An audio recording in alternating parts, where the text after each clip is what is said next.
దేవుని మందిరానికి వస్తున్నామంటే దహన బలులు తీసుకొని మన మందిరానికి రావాలా. దేవుని మందిరానికి వచ్చే ప్రతి విశ్వాసి దహన బలి తీసుకొని రావాలా. ఏంటి దహన బలి అంటే? సజీవ యాగంగా నా శరీరాన్ని బయట చంపుకోవాలంతే.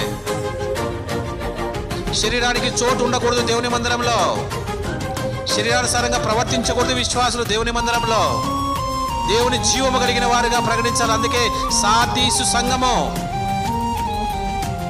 ప్రకటన గ్రంథం 3వ అధ్యాయం 1వ వచనం, సార్దీసు సంఘం, నువ్వు పేరుంది, నీకు చచ్చిన వాడివే నువ్వు. సంఘంలో ప్రతి ఒక్కరు చచ్చిన వారే. ఎందుకంటే సజీవ యాగముగా దహన బలులు తీసుకొని రాలేదు వాళ్ళు. వారు చచ్చిపోయింది, శరీరానుసారంగా చచ్చిపోయి రావడం లేదు మందిరానికి. సార్దీసు సంఘంలో ఉన్న విశ్వాసులు, పేరు కలిగిన విశ్వాసులు జీవించుచున్నామని పేరు. సంఘంలో అన్ని శవాలే. సంఘం ఎట్లా కనపడుతుందంటే దేవుని దృష్టికి ఒక బరియల్ గ్రౌండ్ లాగా కనబడుతుంది, సమాధి స్థలం లాగా.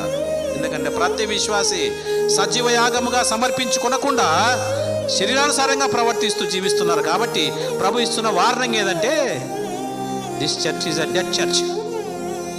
అన్ని క్రియలు ఉన్నాయి, అన్ని పనులు ఉన్నాయి, అన్ని రకాలుగా ఉన్నాయి. అయితే శరీరానుసారంగా ప్రవర్తిస్తున్నారు.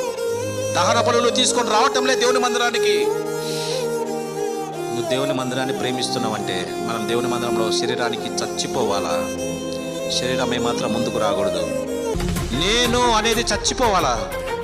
నువ్వు సిలువ వేసుకొని బయటనే నీ ఆత్మ, ప్రాణ, దేహము బయట సిలువ వేసుకొని మందిరానికి రావాలా. దహన బలులు తీసుకొని రావాలా మందిరానికి.